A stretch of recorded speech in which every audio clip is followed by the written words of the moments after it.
So, hello everyone. I'm Yi Luing. Welcome to the class. I'm really happy to see you. Today, I would like to share the knowledge for the novice teacher, how to apply in the multiple intelligence in their lessons. ဒီနေ့ပြောပြမယ့်အကြောင်းရင်းလေးကတော့သူကဒီ multiple intelligence ဆိုတဲ့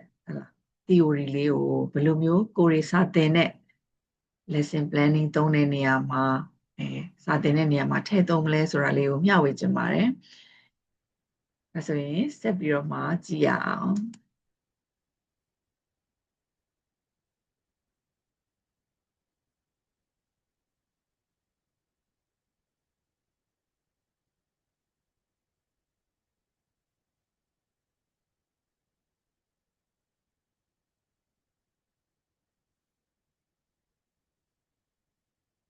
So the title is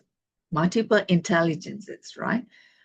So we are not talking about the popular trending word AI. အခုဆို AI artificial intelligence အကြောင်းပြောမှာမဟုတ်ဘူး။ဒီနေ့ video လေးကကြတော့ multiple intelligence အကြောင်းပြောမှာ right? ခေါင်းစဉ်လေးကတော့ importance of recognizing and addressing diverse multiple intelligence in the classroom. အဲ့ဒါလေးကိုမပြောခင်မှာတဲ့ကျမတို့တွေပေါ့နော်ဒီစာအုပ်ထဲကဒီစာရေးဆရာကနေဒီဟာလေးကနေသူကကျမတို့ရဲ့ learning style တွေမျိုးမျိုးရှိတယ်ပေါ့နော် learning style တွေမျိုးမျိုးရှိတယ်ဒါကတော့ဒီစာအုပ်ကလေးတွေကယူတာပါဒီစာအုပ်ကလေးတွေကယူတာပါအဲ့ထဲကစာမျက်နှာပေါ့နော်169မှာသူကဘယ်လိုတွေပြောလဲဆိုရင်တဲ့တို့တွေစီမှာတဲ့ learning style တွေမျိုးမျိုးရှိတယ်နော်ဟုတ်တယ်လားဘယ်လိုမျိုးတွေလဲဥပမာတယောက်တည်းလေးလာတာလားတယောက်တည်းလေးလာတာကိုကြိုက်တာလားနော်ဒါမှမဟုတ်ရင်အများနဲ့လားနော်ပြီးသွားတဲ့အခါမှာနာမည်ကြီးနေတဲ့တိတာထင်ရှားတဲ့learning style တွေမှာဆိုရင်ဒီမှာဒီလိုလေးပြရတယ်လေနော်လေးလာတဲ့နီးလန်းတွေမှာတဲ့လေးလာတဲ့နီးလန်းတွေမှာတယောက်တည်းလေးလာတာကိုကြိုက်လားဒါမှမဟုတ်အုပ်စုလိုက်လေးလာတာကိုကြိုက်လားအမှဒိုးတွေဆိုရင်ကြတော့ငငယ်တုန်းကကြတော့တယောက်တည်းလေးလာတာကိုကြိုက်တယ်ဒါပေမဲ့အခုအသက်အရွယ်တစ်ခုရောက်လာတဲ့အခါကျတော့အုပ်စုလိုက်ပေါ့နော်တယောက်နဲ့တယောက်စားတွေပြန်ဖတ်ပြီးသွားတဲ့အခါကျတော့ပြန်ပြီးဆွေးနွေးရတဲ့အုပ်စုလေးကိုကြိုက်တယ်နော်တခါ learners တွေထဲမှာအမျိုးမျိုးရှိတယ်လေနော် auditory learners လားနော်တချို့တို့တွေအခုဒီတောင်းတက်တဲ့ခါကျတော့တို့ရဲ့ဒီတယောက်ဒီချေဟီးဆိုရင်ကြတော့သူကလုံးနောက်ထပ် auditory learners မဟုတ်ဘူးเนาะvisuals တချို့ကျတော့အယောပေါ့เนาะbody kinesthetic လားเนาะ tactile ဆိုပြီးလည်းရှိသေးတယ်နောက်အခုဆိုရင်ခေတ်စားတယ်လေleft brain ဟိုလား enhance လုပ်တဲ့ class တွေright brain လားဆိုရယ်ဒီ hemispheric dominance လည်းရှိတယ်เนาะအဲ့ဒီအနေမှာတို့ကဒါလေးဒီအကြောင်းလေးကိုပြောမှာအဲ့ဒီ multiple intelligence မှာတို့တွေတချို့ကလည်း10မျိုးလို့ပြောတယ်တချို့ကလည်း9မျိုးဆိုပြီးတော့ဒီဥစ္စာလေးကိုဒီနေ့အဲ့ဒါလေးနဲ့စာသင်ခန်းတွေမှာ lesson plan လေးတွေကိုဘယ်လိုမျိုးချိတ်ဆက်မလဲဒါတွေကတော့ novice teacher တွေအတွက်လည်းရည်ရွယ်ပါတယ်ဟလာတနည်းအားဖြင့်လည်း primary teachers တွေပေါ့အဲ့ဒါဆိုရင်တို့တွေဘယ်လိုသုံးမလဲလို့ကြည့်ကြရအောင်ဟုတ်ပြီ learning style တွေလည်းရှိတယ်အဲ့ဒီရှိတဲ့တွေကနေမှဒီ learning style တွေထဲမှာတို့တွေက emphasize လုပ်မှာကြတော့ဒီ multiple intelligence right so at first you have to know what is the multiple intelligence right so you have to know the theory ခါကြရင်စာသင်တဲ့ခါကြရင်လည်းပေါ့ဒီဘက် teacher training သင်တန်းတွေကိုတက်တဲ့ခါကြတော့teacher ကြုံနဲ့အကြံပေးတာကြတော့တို့တွေကteaching practice TP တွေလည်းလုပ်ဖို့လိုတယ် practice တွေလည်းလိုတာပေါ့နော်တကယ် ground နေမှာပေါ့ဒါပေမဲ့လည်း theory တွေလည်းသိဖို့လိုတာပေါ့နော်အဲ့ဒါဆိုရင်တော့နှစ်ခုလုံးချိတ်ဆက်ပြီးတော့တို့က theory အပိုင်းလေးကိုဒီနေ့ပြောပြတာဘာကြောင့်လဲဆိုတော့အခုကအကုန်လုံးခစ်စားနေတော့အကုန်လုံးက artificial AI ပဲဖြစ်နေတော့တို့က MI လေးချောင်းပြောတာဒါဆိုရင်ねသူ့ရဲ့ theory background ကဘယ်လိုမျိုးရှိလဲပေါ့နော်အဲ့တော့1983မှာတော့အဲ့ဒီ Howard Gardner နဲ့သူ့ရဲ့ fellow ပေါ့ researchers တွေကသူတွေကရုပ်စာကိုတွေ့တာပေါ့နော်လူတွေက အဲ့တော့ကြတော့ခစ်စားတာကြတော့ IQ ပေါ့အခုတည်းကလည်းခစ်စားတော့မယ်လीเนาะသူ့ရဲ့ IQ ကဘယ်လောက်ရှိလဲဒါပေမဲ့အခုကတော့နောက်ပိုင်းမှာ IQ တခုတည်းမဟုတ်ဘဲနဲ့ EQ လားဘာလားတွေပါအခုထပ်တိုးလာတယ်မလားအဲ့တော့တဲ့လူတွေရဲ့ IQ ကပေါ့လူတွေသူ့ရဲ့ IQ ကိုပဲသူတို့တွေကကြတော့เนาะဒီ IQ တခုတည်းနဲ့ပဲလူတွေရဲ့ intelligence ကိုဉာဏ်ရည်တွေစွမ်းရည်တွေကိုဖော်ထုတ်လို့ရလို့လားเนาะလူတွေမှာပေါ့ဒီတခြားဉာဏ်ရည်မျိုးတွေလည်းရှိတယ်ခုနကပြောတဲ့ဉာဏ်ရည်၈မျိုးเนาะဘာသာစကားစွမ်းရည်ပြီးသွားတဲ့ခါကျရင်ပေါင်းတင်ဆက်ဆံတဲ့စွမ်းရည်တင်ချစွမ်းရည်ဒါမျိုးတွေလည်းရှိတယ်ဆိုပြီးတော့မှသူတို့တွေကဖော်ထုတ်တာပေါ့เนาะအဲ့တော့ဒီဟာကြတော့ Howard Gardner ရဲ့နော်အဲ့တော့ခုနပြောသလိုပဲ traditional view က IQ test တွေက limited ရှိတယ်ဒါပေမဲ့လည်းတခြားဉာဏ်ရည်စွမ်းရည်တွေလည်းရှိနိုင်သေးတာပေါ့နော်အဲ့ဒါတွေကိုပြောချင်တော့ဒါဆိုရင် multiple intelligence တွေကဘာတွေလဲ multiple intelligence တွေကကြတော့တဲ့သူကတဲ့ဒီနေရာမှာတဲ့ multiple intelligence ၈မျိုးရှိတယ်လေတဲ့နော်တချို့ကလည်း၉မျိုးပေါ့နော်တချို့ကလည်း၈မျိုးတချို့ကလည်း၉မျိုးပေါ့နော်အဲ့တော့ဒီမှာဆိုရင်ဒီနေရာလေးကိုကြည့်နော် linguistic right linguistic ဘာသာစကားစွမ်းရည်ဘာသာစကားစွမ်းရည်ကိုတဲ့ရှိတဲ့သူတွေကကြတော့တဲ့ကိုရီးယားကြတော့ဘာတွေကိုကောင်းဘာတွေအတွက်ကိုကောင်းလဲဆိုရင်သူတို့တွေကပုံပြောကောင်းတယ်ကြပြားတွေရေးတာတွေဆိုရင်ကောင်းတယ်နော်ဝတ္ထုလေးတွေကြပြားလေးတွေရေးတတ်ခြင်းနဲ့ရေးခြင်းနဲ့ဒါအပြင်မှာတဲ့ကိုရီးယားကြတော့တဲ့သူ့ရဲ့ပေါ့နော်ဒီစာဟုတ်ကဲ့ဒီ reference လုပ်ထားတာစီတာကြတော့ logical mathematical intelligent သင်္ချာစွမ်းရည်တွေရှိတာနော်တချို့တွေဆိုရင်သင်္ချာတော်တယ်တချို့ဆိုရင်သင်္ချာကြောက်တယ်တချို့တွေဆိုရင်သင်္ချာတော်တယ်တချို့တွေဆိုရင်သင်္ချာကြောက်တယ်အဲ့တော့တဲ့အဲ့ဒီ multiple intelligence မှာဆိုရင် logical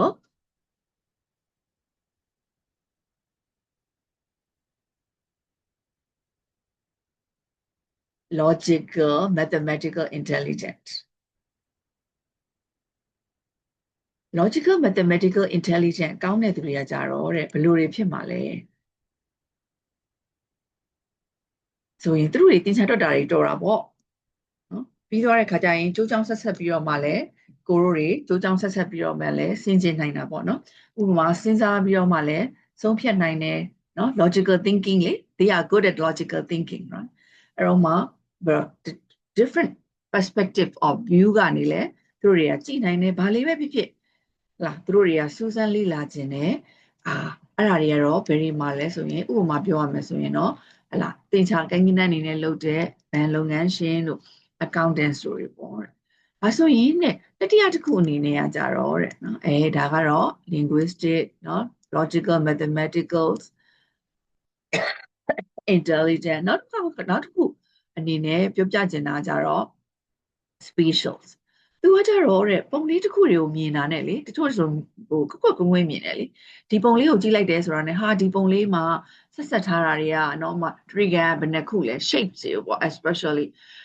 triangle ကဘယ်လိုလဲသူ့ရဲ့ perspective view ကဘယ်လိုလဲနော်ဒါကြောင့်မလို့လေ blueprint တို့ 3D တို့နော်ဟိုမှာကိုရီဆိုရှိလားတို့တွေဆိုရင်အဲ့ဒါကြီးဆိုအားနေတာပေါ့နော်အဲ့ဒီ intelligence တွေတချို့ဆိုမြေပုံကိုမကြည့်တတ်တာဟလာoverview ကနေကြည့်တဲ့ကိစ္စလိုမျိုးတွေဆိုရင်သူကကြတော့သူကပုံဆွဲတဲ့စွမ်းရည်မှာဆိုရင်တော်တဲ့ခါကျတော့ line နေမြင်းနေဘလို့များလားကိုရိုးတွေကိုဖွဲ့စည်းထားလဲဆိုပြီးတော့မှတို့တွေကကြည့်တာဟုတ်ပြီတဲ့ဒါဆိုရင်တဲ့ဒါလေးပြီးသွားတဲ့ခါကျရင်တဲ့ဘာလေးတွေရှိလဲဆိုတဲ့ခါကျရင် musical intelligent ဒါကတော့ရှင်းပါတယ်ဂီတကိုခံစားနိုင်တဲ့စွမ်းရည်တွေပေါ့ဂီတကိုခံစားနိုင်တဲ့စွမ်းရည်ဆိုသူတို့ကဘယ်ဒီမှာကောင်းလဲသူတို့တွေကကြတော့တေးသရုပ်ဖော်ရီမှာကောင်းမယ် performing မှာကောင်းမယ်တချင်းတွေဆက်ဆိုတဲ့နေရာတွေမှာကောင်းမယ်ဒါကြောင့်မလို့သူတို့တွေကိုနမူနာပြထားတာကြတော့အဆိုတော်တွေနော်တချင်းတေးစာတွေလေတချင်းတွေပါရေးတယ်ဆိုကြည့်ရမလားခါကျ language တွေကိုလေ့လာတဲ့ခါကျရင်တချင်းတွေတွေကနေစကားလုံးတွေဖြစ်ဘယ်လောက်တောင်မှပြောင်မြောက်လဲနော်မြန်မာတချင်းတွေပဲဖြစ်အင်္ဂလိပ်တချင်းတွေပဲဖြစ်သူတို့တွေရဲ့ဒါဂီတစွမ်းရည်ကိုကိုရီးယားသိနိုင်တာဟုတ်ပါပြီတဲ့အဲ့ဒါလေးပြီးသွားတဲ့ခါကျတော့တဲ့တို့တွေကဘာတွေအကြောင်းပြောချင်လဲဆိုရင်တချို့ကလည်းဒီမှာ bodily kinesthetic လို့ပြောတာပေါ့နော် bodily kinesthetic သူကကျတော့လှုပ်ရှားနေရတာကိုကြိုက်တာနော်ဒါကြောင့်မလို့အားကစားသမားတွေဒီ physical ပေါ့နော် physical ပါတာဆိုရင်physical activities နဲ့ body movement နော်အဲ့လိုမျိုးတွေဆိုတဲ့ခါကျတော့သူကဘယ်မှာလဲဆိုအားကစားသမားတွေနော်အဆိုတော်တွေပြီးတော့နှစ်ခုလုံးကိုပေါ့နော်ချိတ်ဆက်ပြီးလုပ်ရတဲ့ခါကျတော့ပေါ့ဥမာလက်မှုပညာရှင်တွေနော်နောက်ဆုံးတချို့စာအုပ်တွေအောင်ဘယ်လိုလေပြောလဲဆိုတော့ခွဲစိတ်ဆရာဝန်တွေပကြီးပမှုပညာရှင်တွေနော်အကုန်လုံးမှာသူကဒီလက်အပါအဝင်ခန္ဓာကိုယ်အကုန်လုံးကိုအသုံးပြုပြီးတော့ထူးခြားစွာဖော်ပြနိုင်တဲ့စွမ်းရည်ဟုတ်ပါပြီတဲ့ဒါဆိုရင်နဲ့နော်အခုတို့တွေပြောပြီးတာ linguistic စွမ်းရည်ပေါ့နော်ဘာသာစကားစွမ်းရည်ပြီးသွားတဲ့ခါကျတော့သင်္ချာစွမ်းရည်နော်ဂီတစွမ်းရည်ဒါပြီးသွားတဲ့ခါမှာနောက်တစ်ခုအနေနဲ့နော်အခု၅ခုပြီးသွားရင်နော်နံပါတ်6အနေနဲ့ကတော့ interpersonal စွမ်းရည်ဒါလူမှုရေးမှာပေါ့နော်ဥပမာဆိုရင်ကိုတွေဆိုရင်ပေါ့မွေးကနန်းလည်းငါးဆိုတော့ပေါ့နော်သူက friendly ဖြစ်တယ်လို့ပြောတာပေါ့လေအဲ့ဒီအခါကျတော့တရားနဲ့စကားပြောဖို့ဆိုရင်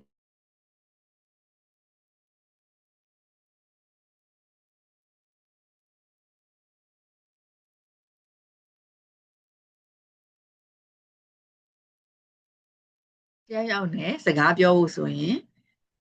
ကြတော့တို့တွေကကြတော့ဘယ်တော့မှhesitate မဖြစ်ဘူးเนาะနှောင့်နှေးတွန့်ဆုတ်မှုမရှိဘူးစကားပြောရတာတွေကိုကြိုက်တယ်ဥမာအုပ်စုလိုက်ပေါ့ group activities တွေကိုကြိုက်တယ်နော်အဲ့ဒါမျိုးတွေကတော့ဗမာတွေ့နိုင်လဲဆိုတဲ့အခါမှာနိုင်ငံရေးခေါင်းဆောင်တွေလို့ social workers တွေနဲ့ leaders တွေပေါ့တခါတည်းကြရင်လည်းတဲ့တချို့လူတွေရဲ့စွမ်းရည်ကကြတော့တကိုယ်တည်းနေတဲ့စွမ်းရည်တွေလားကိုယ့်ဘာကိုစဉ်းစားမယ်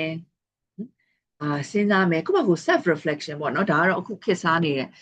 ကိုယ့်ဘာကိုပြန်လဲပြီးတော့မှသုံးသပ်မယ်နော်အဲ့လိုမျိုးဉာဏ်ရည်တွေကိုတဲ့ထူးခြားတဲ့စွမ်းရည်ရှင်တွေရှိတာတွေကြတော့သူကဘယ်လိုပြောလဲဆိုရင်တဲ့ intrapersonal ဟုတ်ပါပြီတဲ့အဲ့ဒါဆိုရင်လေတဲ့ intrapersonal ကကြတော့ကိုယ်လည်းထိန်းချုပ်တဲ့စွမ်းရည်ရှိတာပေါ့နော်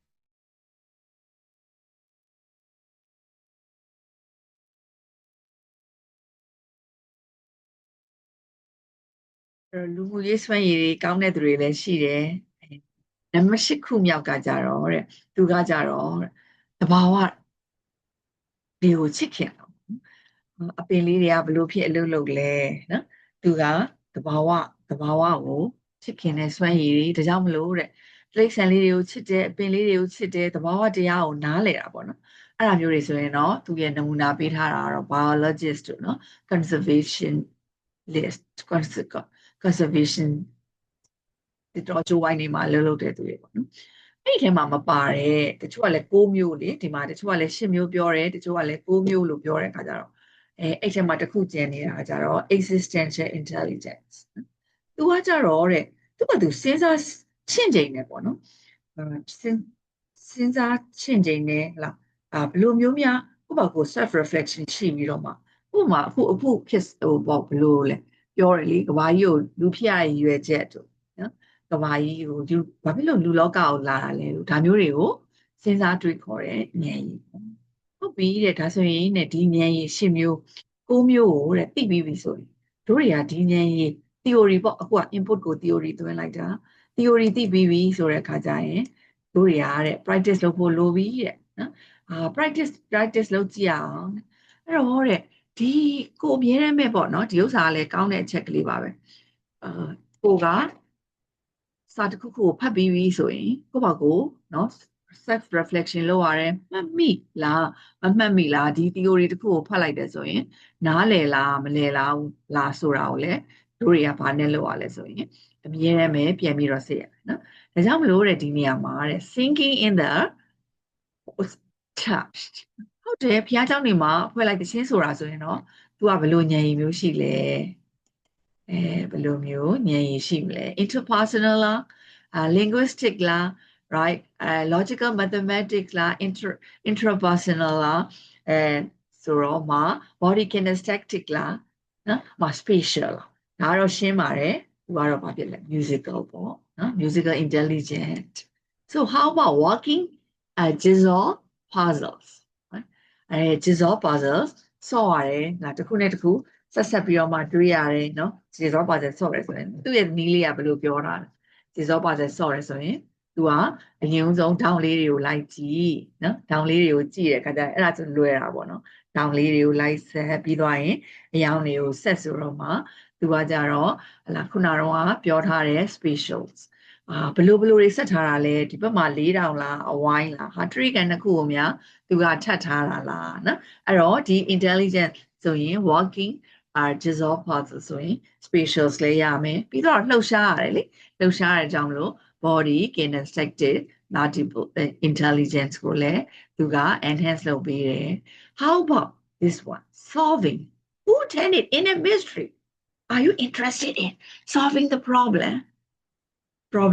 solving တွေကိုလုပ်မယ်ဆိုရင်တော့သူတွေကဘာဖြစ်လဲခုန critical thinking တွေ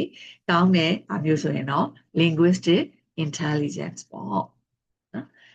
အဲ့လိုမျိုး solving the problem เนาะသူများတွေဘာတွေလုပ်ထားလဲလိုက်ပြီးတော့မှကြည့်ရအောင်ငယ်တော့ဆိုစုံတော့ဝတ္ထုတွေဖတ်ပြီးတော့မှ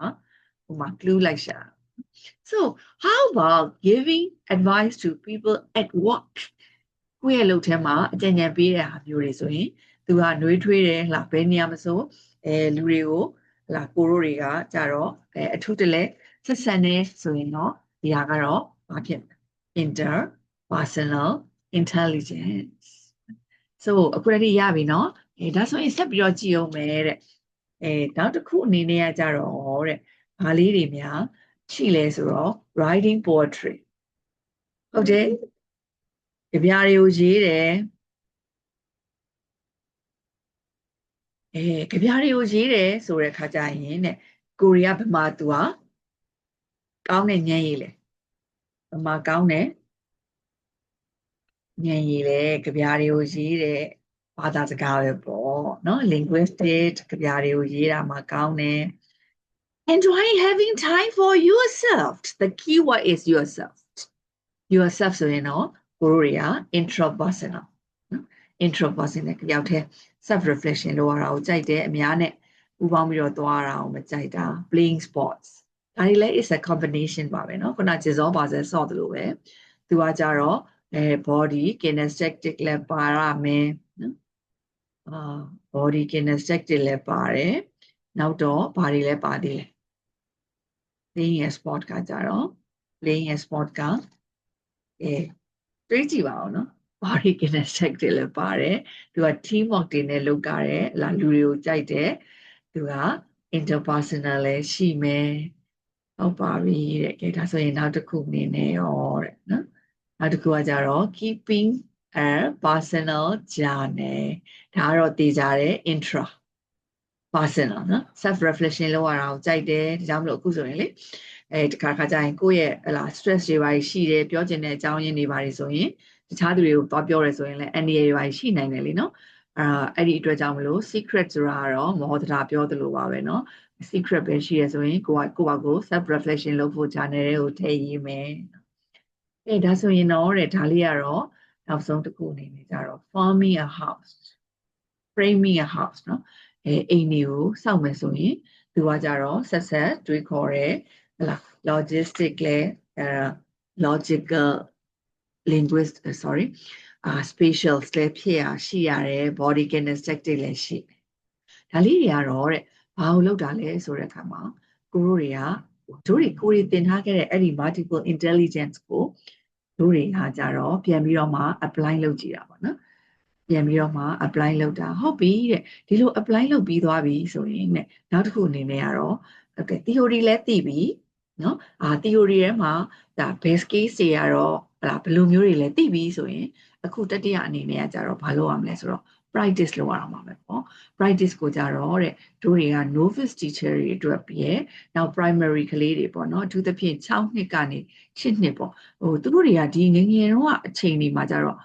နားပဲနားထောင်တာပေါ့နော်အခုကျတော့စာရေးတဲ့စွမ်းရည်တို့အရေးစွမ်းရည်တို့ဘာတို့တွေကိုလည်းလေ့ကျင့်ဖို့ဆိုရင်သူကတော့ဒါ6နှစ်ကနေ8နှစ်အထိကိုအတူတူပေါ့နော်လှုပ်ဆောင်နိုင်တဲ့ lesson plan လေးတစ်ခုကိုဆွဲပြီးစိတ်ဆွဲပေးပါနော်ဟုတ်ပြီတဲ့ဒီ lesson plan ကိုကြတော့တဲ့ဘာလေးနဲ့ဘာနဲ့ထိတ်ဆက်ထားလဲဆိုတဲ့အခါကျရင်တဲ့the hungry caterpillar this is a very popular Thai children book right the very hungry caterpillar by Eric Curls သူ့ရဲ့စာအုပ်ကလေးကိုသုံးမယ်ဟုတ်လားသူ့ရဲ့စာသူ့ကိုသုံးပြီးတော့မှကိုတို့တွေ lesson plan ဘယ်လိုချိတ်ဆက်လဲလို့ကြည့်ကြရအောင်နော် lesson plan ကိုပေါ့နော်ဒီစာအုပ်ရဲ့ခုနတုန်းက multiple intelligence နဲ့တို့တွေဘယ်လိုချိတ်ဆက်ပြီးတော့မှကလေးတွေရဲ့နော်model skill တွေကောင်းအောင်တို့တွေသင်ကြမလဲဆိုတဲ့ lesson plan လေးဟုတ်ပြီတဲ့အဲ့တော့ practice လည်းလုပ်ပြီးပြီဆိုတဲ့ခါကျရင်တဲ့အခု practice လည်းလုပ်ပြီးပြီဆိုတဲ့ခါကျရင်တဲ့နော်ခုနကတော့စာအုပ်ကလေးတွေသင်တော့ပထမဆုံးကကြတော့ linguistic intelligence ကိုဘယ်လိုကျင့်ပေးမလဲနော် the hungry caterpillar ဆိုရင်ဘာသာစကားစွမ်းရည်ကိုကျင့်ဖို့ဆိုရင်တို့တွေက read aloud နော်အဲ read aloud ကလည်းအကယ်၍လာကိုကဒီ YouTube ဗီဒီယိုတွေပါတယ်လေကိုရီးယားပြန်သုံးလို့ရတာပဲပေါ့သူကနာမည်ကြီးတဲ့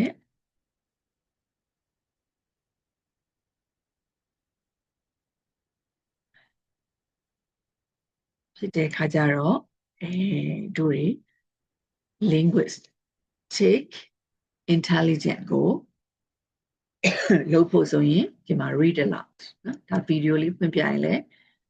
ဗီဒီယိုလေးဖွင့်ပြရင်လည်းရတယ်ဒါ YouTube မှာဆိုလည်းလွယ်တကူရှာလို့ရတယ်နော် search box တွေကနေ the hungry caterpillar read aloud နော်ဒါမျိုးတွေရှာမယ်ဆိုရင်လည်းဖြစ်တယ်အဲ့ဒါမျိုးလေးတွေနဲ့တို့တွေသုံးကြည့်အောင်ဟုတ်ပါပြီတဲ့ဒါအပြင်မှာတဲ့သူကဘာတွေလဲသင်လို့ရသေးလဲဘာသာစကားစွမ်းရည်ဘာသာစကားစွမ်းရည်ကိုကြတော့အဲ့ဒီ linguistic intelligence what's မှဖြစ်ဖို့ပေါ့နော်ဆိုရင်တို့တွေသုံးမဲ့အထဲမှာသုံးမဲ့ vocabulary အထူးသဖြင့်တော့ဒီထဲမှာဆိုရင်တော့ဥပမာ food vocabulary ရှိမယ်နော်သူကကြတော့ life cycle for the butterfly အနေနဲ့ရှိပဲနော်အဲ့ဒါဆိုရင် food vocabulary တွေကိုတို့တွေကသင်လို့ရမယ်ပြီးတော့ရင် sentence တွေကိုရေးမယ်ဟလာပြောမယ်နော်အသက်6နှစ်ကနေ10နှစ်ဆိုရင်တော့သူကရေးလို့ရတယ်အဲ့တော့ဥပမာပေါ့ the caterpillar ate ပထမဆုံးဒီမှာသူဘာစားလဲ right a caterpillar about ate an apple a caterpillar ate 2 pears a caterpillar ate 4 strawberries a caterpillar ate like 8 oranges so you have to divide it into like as a group work နော်interaction plan မှာဆိုရင် the whole class ကိုသုံးလို့ရတာပေါ့နော် the whole class မှာဆိုရင်ဟိုမှာပေါ့ the whole class ကိုဆင်တဲ့ခါကျရင်ဟိုမှာလာလိုက်ကလေးဆင်မလားပေါ့နော်တချို့ဆိုပြောရလေဟာ January ဘယ်သူမွေးလဲ February လဲဘယ်သူလဲဆိုအဲ့လိုလာလိုက်ဆင်လိုက်တယ်ဆိုရင်လေတယောက်ပေါ့ဒါမှမဟုတ်လေဓာတ်ပေါက်ပေးလေရအဲ့ဒါကကြတော့ to enhance the linguistic intelligence ဒါဆိုရင်ဒီစာအုပ်တစ်ခုကနေပဲဒီနောက်ထပ် intelligence တစ်ခုကိုဟလာ logical mathematical intelligence ကိုလုပ်ဖို့ဆိုရင်သူအများကြီးစားတယ်မလားနော်သူကဥမာဘာတွေစားလဲဟလာပထမဆုံးနေ့မှာဆိုရင်သူကကြတော့စားတဲ့ဟာလေးတွေကိုတို့တွေကကောက်လို့ရတယ်ကဲဘယ်နှခုစားလဲဟေးပထမဆုံးနေ့မှာတော့ 1 apple right ဒုတိယနေ့မှာဆိုရင်တော့ 2 pears right actually သူကခွဲပြီးပြောပေမဲ့လေဒါဒီလိုမျိုးလက်ချိုးတယ်ဆိုလဲ body kinesthetic လည်းရတော့နော်3 plums and 4 strawberries and then 5 oranges and on Saturday chocolate cakesအဲ့လိုမျိုး you have to count the food you have to count the fruit right so we have to learn one chocolate cake ice cream pickles cheese sandwiches salami lollipop, cherry pie, sausages, cupcakes, and watermelon. Something like that. Right? If you want to make a sort food into the categories, right? You can sort the food like a fruit or food, right? Like a dessert. And there's a lonely and then, so if you really want to do for the healthy, which foods are healthy and which foods are unhealthy food. You can sort or you can divide it into 2 groups like that. So after that for the third multiple intelligence, so after this, so spatials, right? Some people say visuals, right? In some books, visual spatials, right? So this is the, like they call in another way, like a picture smart, right? So you can ask your students to draw or paint for the caterpillar life cycles. After also caterpillar, you are egg. After that, caterpillars, and then cocoons, and finally butterflies. You can ask them, you can let them draw, right? Sometimes if you have to check your class situations, right? Sometimes we give some advices, but we have to look there. It is better to look there like a background or like မြေပြင်အခြေအနေကိုလေဟဲ့လားတို့တွေကကြည့်ဖို့လိုတာပေါ့တဲ့နော်အဲ့လိုမှပေါ့နော်မဟုတ်ဘူးဆိုရင်လေတို့တွေက key sense ဒီတော့မှပါတဲ့ဘာ key sense တွေကိုလေ create story book လေလုပ်ပေးလို့ရပါတယ်ဟုတ်ပါပြီဒါဆိုရင်တော့နောက်တစ်ခုအနေနဲ့ဒီထက်ရှင်းပါတယ်နော် Are you with me နောက်ထပ် intelligent နောက်ထပ်စွမ်းရည်အနေနဲ့ကတော့ bodily kinesthetic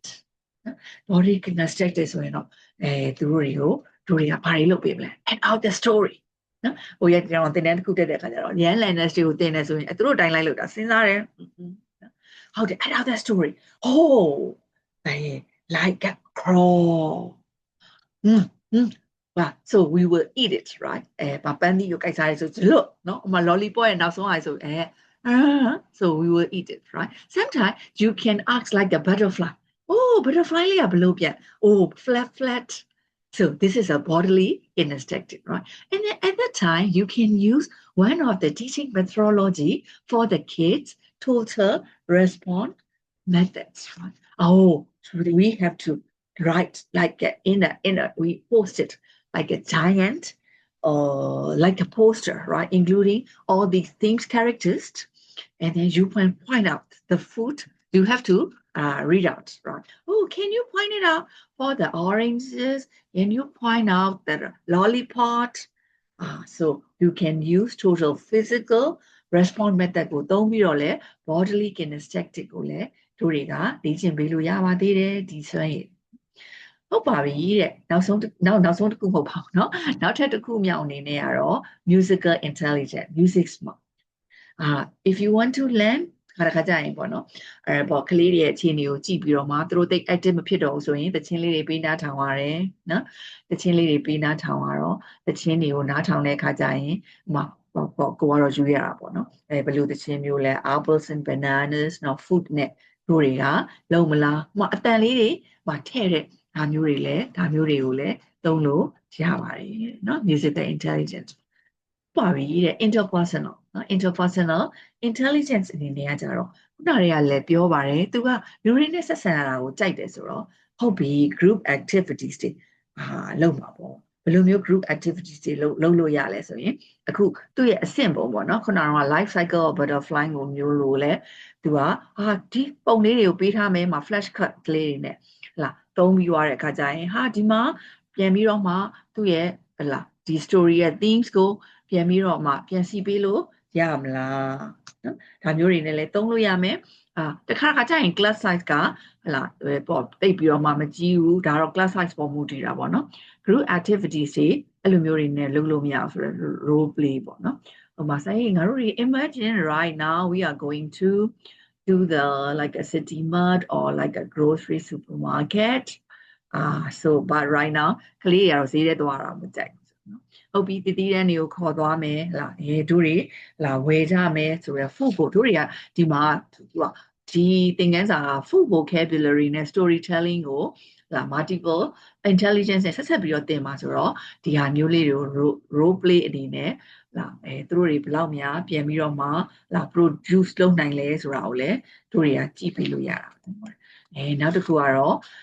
အများနဲ့အလုပ်လုပ်ပြီးသွားပြီဆိုရင်လည်းကိုတို့တွေကတယောက်တည်းလည်းပြန်သုံးသပ်ဖို့လည်းလိုတာပေါ့နော်အဲ့တော့ကလေးတွေဖြစ်တဲ့အခါကျတော့ပေါ့တော့ခုန6နှစ်ကနေ8နှစ်ပဲရည်ရွယ်ထားတဲ့အခါကျတော့journaling ရေးမလားနော်ဥပမာ journaling မှာဆိုရင်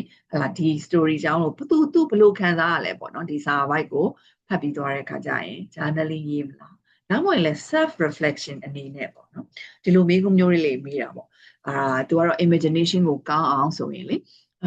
နင်းသား caterpillar ဖြစ်မယ်ဆိုရင်ဘယ်လိုများခံစားရမလဲဆိုတော့ self reflection လေးပေါ့နော်ဒါတွေကတော့အခုနောက်ပိုင်းနေမှာလဲ imagination ကို enhance လုပ်တဲ့ဟိုပေါ့သင်ခန်းစာတွေကအများကြီးပဲလေငါသာခဲတံလေးဖြစ်ခဲ့မယ်ဆိုရင်နော်ငါသာ caterpillar လေးဖြစ်ခဲ့မယ်ဆိုရင်ဘယ်လိုမျိုးလဲဆိုတော့ self reflection ကိုလည်းပြန်ပြီးတော့မှပြောလို့ရပါတယ်နောက်တစ်ခုကတော့တဲ့ nature နော်naturalistic nature အတွက်ဆိုရင်တော့တကယ်သဘာဝတရားကိုစူးစမ်းအောင်ပေါ့နော်တစ်ခါကြာရင်လဲဟုတ်တယ်ပုံတွေကိုကြည့်တယ်အခုကတော့ဟိုပေါ့နော်ဒီပညာတွေကလည်းကောင်းတယ်နော် electronic gadgets တွေကလည်းကောင်းတဲ့ခါကျတော့ resolution ကောင်းတယ်ဆိုရင်တကယ်အတိုင်းပဲလေတို့တွေဟိုပေါ့အမေရိကနေခဲ့တော့စချင်းရောက်တော့ပေါ့ဘယ်လောက်လဲ2015လောက်တော့ဆိုရင်သူကဘယ်လိုတွေနဲ့ပြောလဲဆိုတလိမ့်ဆန်ယုံခေါ်သွားစရာမလိုတော့ဘူးเนาะဒီ shopping center ထဲမှာဆိုရင်လေတလိမ့်ဆန်ယုံကိုသွားရင်ပင်ပန်းသေးတယ်ဟုတ်တယ်မလားအခြေအနေအမျိုးမျိုးပေါ့เนาะဒီအိမ်မှာပဲဒီ gadgets လေးကိုဝယ်ပြီးတော့ကြည့်ရင်လားမိုးရေတပေါက်ကနေစပြီးတော့မှတွေ့တယ်ဒါ2015အဲ့ဒီမှာတဖြည်းဖြည်းလဲကြောက်နောက်လဲကြောက်မဟုတ်ဘူးဟလာတဘာတရားရင်လည်းထိတွေ့ရမယ်အကြောင်းနေမှာဆိုရင် camping နေပါလေဒီမှာသွားခိုင်းတာလေ2 ညရီ3 ရက်တို့တဘာတရားနဲ့ထိတွေ့ရမယ်မိခင်ကဘာမြေကြီးကိုဟလာဘယ်လိုမျိုးတွေနဲ့မြေကြီးတက်တွေရအောင်ဆိုပြီးတော့မှအဲ့တော့ဒီလိုမျိုးဟလာ naturalistic nature smart ဖြစ်ဖို့ဆိုရင်ကြတော့တဲ့တို့တွေကဆွေးနွေးမှာပေါ့နော်တချို့တွေကတော့တဲ့ဘယ်လိုမျိုးလဲဆိုရင်တော့လေအဲ့မှာလဲတော့ပေါ့ video တွေတို့တွေကပြမယ် pictures တွေ video clips တွေပြမယ်နော်တို့ဘယ်လိုဆင့်ဟလာ butterfly လိပ်ပြာလေးတွေဖြစ်လာတာလေနော်လိပ်ပြာလေးတွေဖြစ်လာတာလေခါကျလဲလို့အကောင်ပေါ့နော်တချို့ကျောင်းတွေကတော့လို့တချို့ကျောင်းမတွေပါဖတ်ဖူးတယ်လေနော်မြင်ဘူးတယ်လေသူတို့တွေမှာရှာကြည့်ပြီးတော့မှအိမ်ကို keep လုပ်ကပ်ပြီးတော့မှလောက်ခိုင်းတာပေါ့နော်ဒါမှမဟုတ်ဘူးဆိုရင်တော့အစီလေးပေးလိုက်တာနော်ဒါကတော့တို့လည်းဒီမှာသူသားရှိတယ်လေတို့သားလေးကြတော့သူတို့ကြောင်းကကြတော့အဲ့ဒီဟာအတွက်ကိုကြာရင်သူတို့အစီတခင်းကျင်သီးစီလေးတွေပေးလိုက်တာပေါ့နော်ပဲစီလေးတွေပေးလိုက်တယ်တစ်မျိုးမတူဘူးပေါ့နော်အဲ့ဒါဆိုရင်ပြင်မှတ်တမ်းလုပ်ရတယ်လေဟလာပထမရက်မှာဘယ်လိုလဲနောက်ထပ်ဘယ်နှစ်ရက်မှာဘယ်လိုလဲနော်နောက်ထပ်တစ်ပတ်ကြာရင်ဘယ်လိုလဲဆိုတော့အဲ့လိုမျိုး plan လေးတွေကိုပေးပြီးတော့ပေါ့နော်မျိုးစုံပါပဲနေကြပန်းဝင်ပေးမလားနော်သူတို့ဘယ်လိုများကြီးထွားလဲသူတို့ဘယ်လိုတွေများပြောင်းလဲလာတယ်ဆိုတော့ group တို့ transformation တွေကိုတို့တွေကဒီမှာပြောပြလို့သင်ပြလို့ရပါတယ်နော်ဟုတ်ပြီတဲ့အဲ့ဒါဆိုရင်တော့တဲ့ဒီကလေးတွေကိုသင်ဖို့ lesson planning နဲ့lesson planning ဒီစာအုပ်ကလေးကိုသုံးပြီးတော့မှဟလာကိုရိုးတွေက multiple intelligence နဲ့ဘယ်လိုချိတ်ဆက်လဲဆိုတော့ဒါက sample demo sample lesson plan လေးပါနော်ဒီထီကိုလည်းရှင်းပါတယ်နော်ဟုတ်ပါပြီတဲ့ဒီထီကိုသိပြီးသွားတဲ့အခါမှာအခုပြောခဲ့သမျှတွေကိုပြန်ပြောမယ်ဆိုရင်ပထမအဆုံးကကြတော့ theory လည်းသိဖို့လိုတယ်နော်ဟုတ်တယ် theory ကိုဘယ်လိုမျိုးပေါ်လာလဲဆိုတဲ့ background ကိုပြောတယ်ဒါပြီးသွားရင်အဲ့ဒီ8မျိုး8 types or 9 types of multiple intelligence ကိုပြောတယ်အဲ့ဒါတွေကိုတစ်ခုချင်းရှင်းပြပြီးသွားတဲ့ခါကျရင်တတိယအနေနဲ့ကြတော့သူ့ကိုလေ့လာထားတဲ့ဟာနဲ့ theory နဲ့တို့တွေကပြင်က real life situation နဲ့ချိတ်ဆက်တယ်နော်